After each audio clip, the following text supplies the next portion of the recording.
Around mid-afternoon, they reached a small steel and wood bridge spanning a creek roughly 12 feet wide. The bridge was old, rusted supports, weathered planks, and moss growing thick on the rails. The creek ran dark and slow, hidden under the heavy canopy. The hikers paused on the bridge to rest. The woman leaned against the railing while the man pulled out his camera, taking a few pictures of the surrounding forest.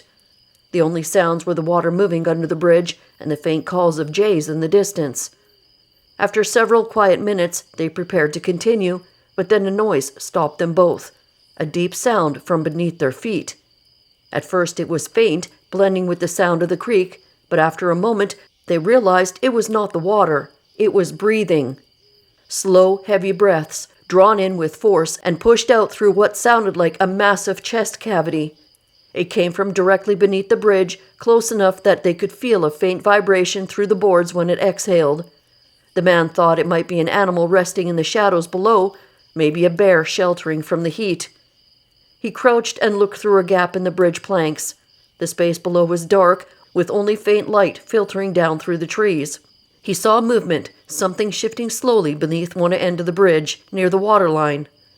The sound of breathing continued, slow and heavy. Then came a low rumble, not quite a growl, but deep enough to vibrate through the wood. The man leaned slightly closer, trying to make out the shape. He could see something large pressed against the bank, a mass covered in dark, uneven hair, partially hidden beneath the bridge's support beam. For a moment he thought it was indeed a bear, but the shape didn't match. The shoulders were too wide, the limbs too long, and the position of the body seemed wrong, more upright than an animal laying down. He motioned for the woman to stay quiet. Both crouched low, listening. The breathing grew louder, steadier, and now they could hear faint movement. The slow shifting of weight against the dirt and the soft sound of water being displaced. Then came a sharp inhalation, deep and sudden, followed by a heavy exhale that seemed to shake the bridge slightly. The man whispered that they should back away, but before they could move, something changed. The sound of movement intensified, slow at first, then stronger, a sliding, dragging motion along the bank.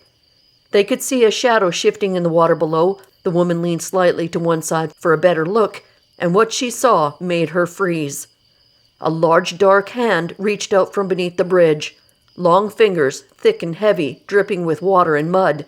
It gripped the side of a rock and pulled with immense strength, dragging the rest of the body into view.